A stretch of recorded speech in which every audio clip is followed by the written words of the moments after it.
Hi, I'm Kim Denny. Welcome to 5th grade orientation. The 5th grade teachers and I have gathered together today to provide you with some important information that will help your adjustment into 5th grade and hopefully help your child to be successful this year. We're going to begin with the grading policy. At Rocky Creek, we follow the district's grading scale.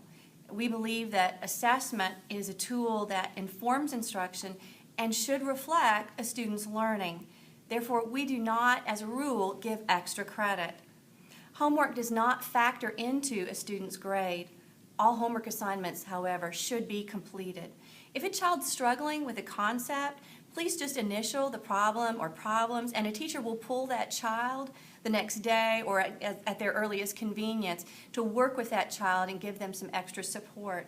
Visible attempts at completing homework must be present. Assignments at Rocky Creek are purposeful, and we expect students to complete all assignments.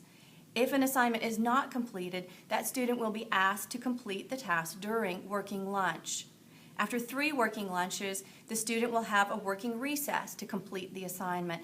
If there's still an ongoing pattern of incompletion or not finishing up the work, then a parent conference will probably be needed. Teachers plan collaboratively twice each week to discuss instruction and assessments. Our goal is never to plan 2 tests on the same day. However, there are times when a test in one class may be on the same day as a quiz in another class. But students will always have a week's notice of upcoming test dates. We post those and we send those out in our weekly email so that parents are also aware of the dates of tests and quizzes. Grades will be updated in LexConnect frequently. If you do not have a LexConnect password, please be sure to go by the front office and secure that. They'll have that for you. Our behavior policy is as follows. We expect our students to follow the district's expectations for leading successfully, and to find out more about that, take a look inside their GPS. That's their agenda. It will have outlined for you all the behavioral expectations we have here for our 5th graders. Lots of rewards are available for your child, things like Creek Cash, praise, positive notes, positive phone calls, positive emails. So there are lots and lots of opportunities for your child to be praised and rewarded for good behavior. Negative consequences might include just a gentle reminder, removal possibly from a group, a note perhaps in the agenda or a stamp in the agenda, or more serious infractions would require a referral to the principal. Hi, I'm Kelly Brown, and I'm going to talk to you about the dress code. Garments that are worn to school should not have any kind of alcohol, tobacco, or obscenities written on them. If there are, they will probably be sent to the nurse, and the nurse usually provides them with a t-shirt to put on for the day. Girls' shorts, skirts, and dresses should extend to the length of the fingertips when the hands are held by their side with their shoulders relaxed. Camisoles and spaghetti straps should not be worn unless a jacket or a sweater is worn with them. And spaghetti straps or any other straps, any kind of straps that are worn other than spaghetti straps and camisoles, should be at least three fingers in width on both shoulders. Boys should wear their shorts and their pants along their natural waistline, and hats should not be worn in the school during school hours. I'm also going to talk to you about technology. E-readers such as Kindles, Nooks, iPads, iPods that they read on are welcome to school as long as there's a note accompanied with them that releases the teacher in the school from any responsibility of loss, theft, or any kind of damage. And of course your child will be responsible for their device, and as a team we do try to do the best we can to make sure everything is safe in the school, but there are times where they might, could possibly get damaged. So the children need to be responsible for that. Amber? Hi, I'm Amber Yeomans, and I'm going to talk to you about 2 more keys to success in 5th grade. The first being organization. Every child will be given a GPS, which we also call an agenda. Every day the children will write down their, write down their homework in the GPS, and all their teachers will sign so that you know that the appropriate homework is written down for the appropriate day. So this is a good tool to keep your child organized when it comes to homework. Also on your school supply list, we asked you to get 2 1-inch white binders. One of these binders will be used for what we call the brain files. This binder will be housed in our classrooms, and you really shouldn't see this binder come home until the end of the year, or probably around PASS testing. This binder will keep all previous sets of notes and assessments and things that your child could use as a study tool when end of the year testing comes around. This binder, however, is called the VIP, and it stands for Very Important Papers.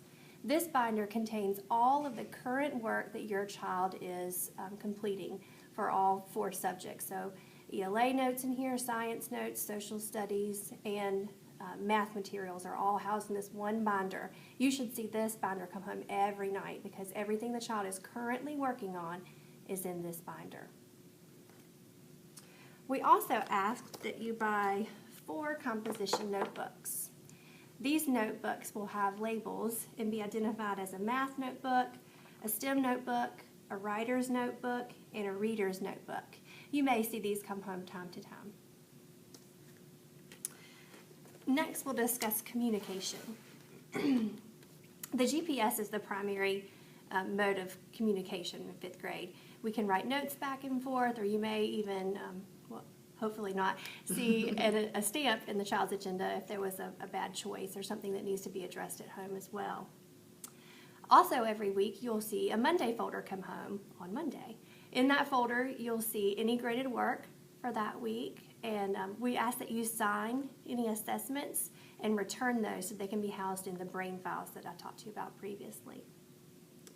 Also on Mondays, you'll receive a newsletter through email, and in that newsletter, you'll be reminded of any upcoming important dates, any test dates, and also what we'll be studying in the 4 subject areas that week. Lastly, just as a reminder, please don't email any transportation changes to your child's homeroom teacher, because it could be that that teacher was absent that day and then never received the message, and we don't want anyone to go home in an incorrect way. Hi, I'm Kathy Poe, and lastly, I'll be talking to you about Edmodo. Edmodo is a social learning network. It is for teachers and students to communicate. This is not a method of communication for teachers and parents. After all students receive their Edmodo codes, they will be trained in the proper use of this tool. You, as parents, will also receive a code so that you will have access as well. Thank you.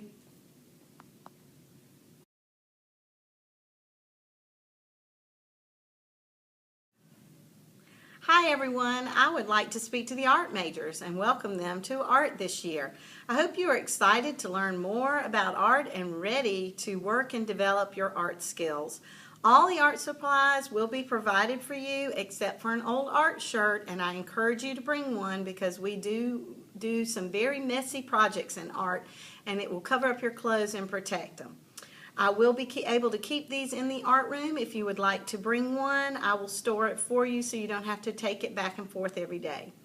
We'll have an art show at the end of each semester, so if you're a first semester art major, your art show will be Thursday, December the 19th. And if you are a second semester art major, your art show will be Thursday, May 22nd. This is known as Rock the Creek Night. Please come to art each week ready to work in order to have your art projects completed for your art show. We will be on a 6-day rotation this year. So art majors, that's a little bit different than what we've done in the past, and that does not mean that every single week you will have 2 art classes. It depends on your rotation. Right now you are scheduled first semester art majors to have art on day 2 and day 4, and I will explain this in more detail your first art class, okay? It will also depend on the rotation and the days off during that week, like if we have vacation days or holiday, how the rotation will continue. So I will explain all of that our first art class. I just ask that you make a commitment to be focused and use your time wisely in art so that you can keep up with your project assignments, so that you will have all your art projects finished and done for our wonderful art show in December and May. Look forward to seeing you then. Thanks a lot. Hello, fifth graders. I'm Jean Sin. I'm the music and chorus teacher. If you enrolled in chorus, we'll meet 2 times a week on day 3 and 5 of the 6-day rotation. Some weeks we'll only have 1 session per week due to the 6-day rotation.